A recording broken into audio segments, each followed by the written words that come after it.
Sun's up, I'm smiling slow. Pour that brew, let the blessings flow. Steam rising, faith on 10. Here we go again. Take a sip, take a breath. Ain't no rush, no stress. Got the good book by my side, and that peace I can't hide. Me, Jesus, and my coffee. That's all I need to start my day.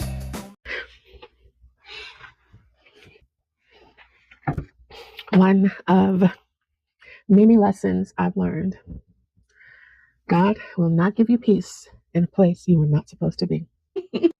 Previously on Beautifully Broken. Sun's up, I'm smiling slow. Pour that brew, let the blessings flow. Steam rising, faith on 10.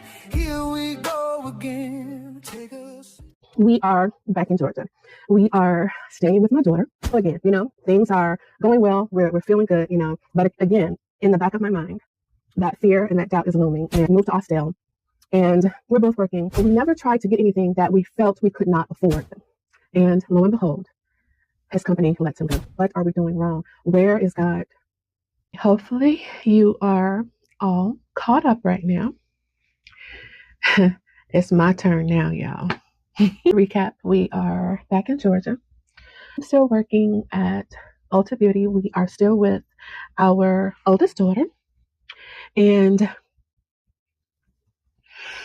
we're doing good. Yet again, we're doing good. We are now at the point where COVID is still going on, but the world is slowly beginning to open back up. But we're still just not ready to move out yet. There's still some apprehension there. We want to make sure that, both of us will still be working when we move. And because of our history, we just, now that I think about it, we weren't trusting God. In hindsight, of course you see all the things you should have seen while you were going through it, but you know how it is when you are in the storm, you can't see past it. For all intents and purposes, we're doing well. We feel now that it's time to give my daughter back her space. We've been there long enough. My husband is still working, so we decide to move out. We luckily was able to get in another place because, as I shared, now that we have been moving, or we have moved so many times, even though we left before quote unquote eviction, it's still considered a voluntary eviction. So again, all of this is piling up on our rental history. So it is getting more difficult to find a place that will rent to us because we are considered a risk. Even though each time we had a story, we didn't just up and leave because these places don't want to hear that. Luckily, we found another place. So we move out. We're doing good for a little while. We're doing good. We actually, this time around, some years had passed by, and we were able to sustain ourselves. We were feeling good. And here comes my turn. So working at Ulta Beauty, I'm a retail sales manager, and the company starts to restructure their positions. So positions were being eliminated, positions were being created, and I had been with the company long enough to where now it was time for the next step. And there was so much going on within the company, so much favoritism. And I can't even say company, I'm just speaking about my immediate management team and just those that were over us, like our general managers, our area managers. There was so much favoritism going on. And I had heard about it, but because, at the time, I wasn't ready to go anywhere. I wanted to be in my position long enough to where I felt comfortable enough for if and when the next position became available, I wanted to be ready. I wanted my work and my history to speak for me, even though I knew there was a lot of favoritism going on. So movement started to happen. Of course, I felt I was ready for the next position, and I was looked over. I had the opportunity to transfer to another location, and everything was going fine. I was still in my same position. It was more of a lateral move. not a promotion. I just moved locations. The new GM and we worked well together. Everything was going fine. And my GM that was over me at the time at this location, she was transferred to another location. So it's retail. So we had a lot of revolving door going on with positions within our particular store. So mind you, we didn't have a GM at the time. They didn't have anyone to move into her position right away. So guess who had to take over that role while we did not have a GM? Yeah, it was me. So not only was I living in my role as the retail sales manager, I now had to perform the GM role. So I was basically running the store until they found a GM. And in the back of my mind, I'm saying to myself, so this will be another notch under my belt. I'm sure for the next role, the next promotion, I would definitely be looked at because of the work that I was doing. And I felt in my heart that I was doing a good job. The store was still standing. I did go out for the GM position again, and I was told I wasn't ready. We finally get a GM. And when I tell you, she and I butted heads from day one.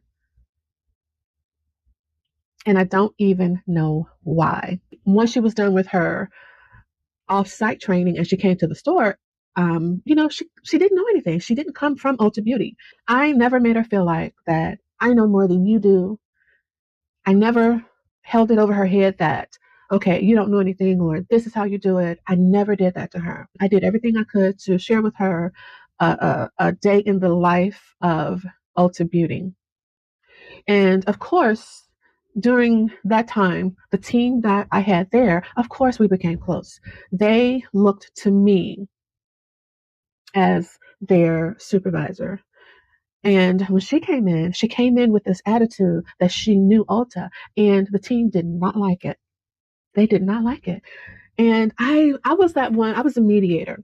I was the one that was speaking on behalf of her and speaking on behalf of the team. So I was the one that everybody was coming to, voicing how they felt that she was overbearing, she was pushy, and here I am speaking for her, looking, taking up for her. Well, give her some time. She has to acclimate. Everyone leads differently.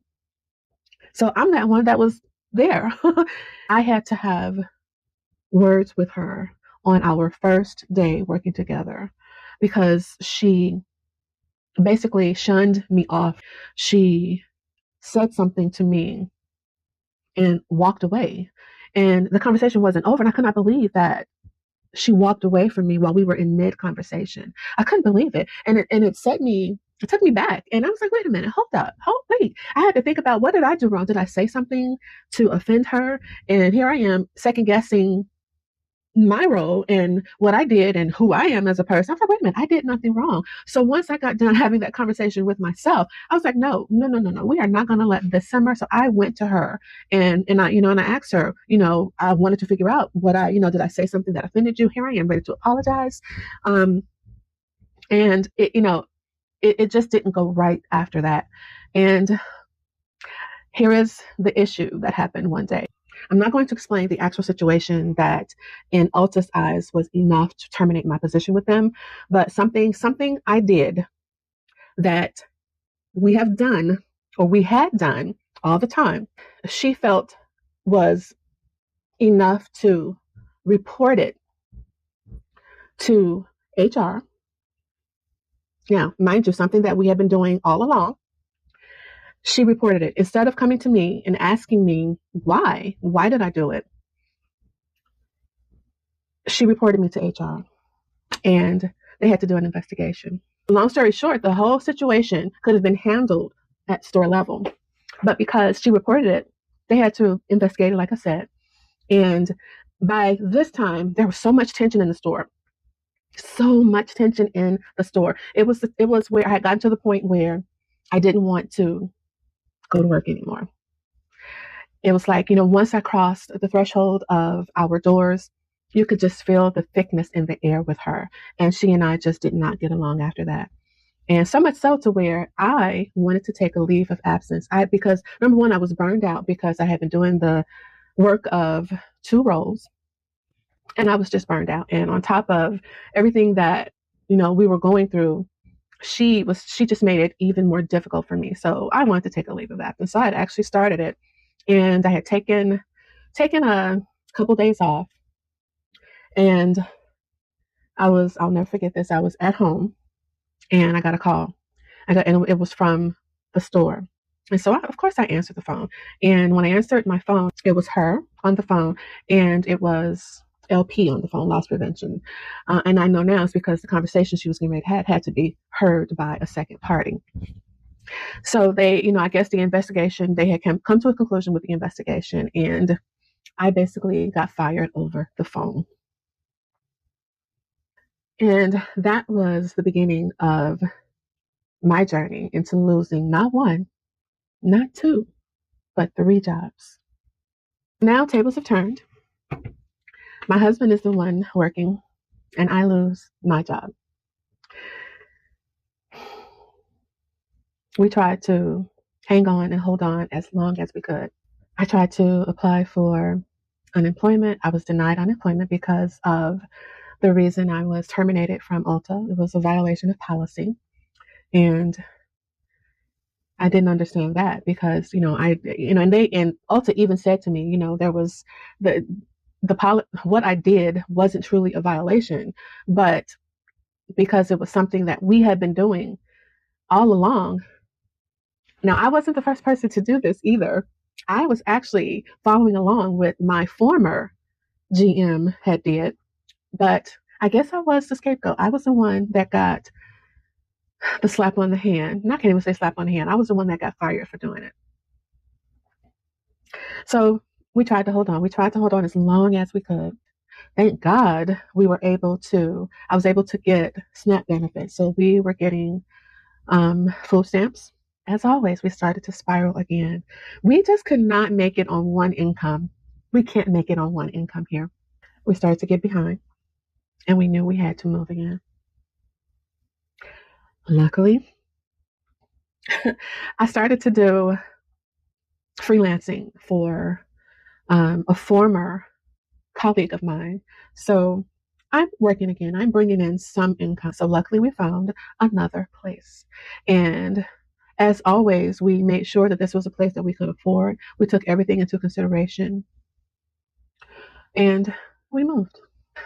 Shortly thereafter, even with me doing the freelancing, shortly thereafter, my husband gets hurt on the job. He loses his job. We weren't even at this new place 6 months. 6 months. And guess where we had to pack up and go? Back to my daughter's.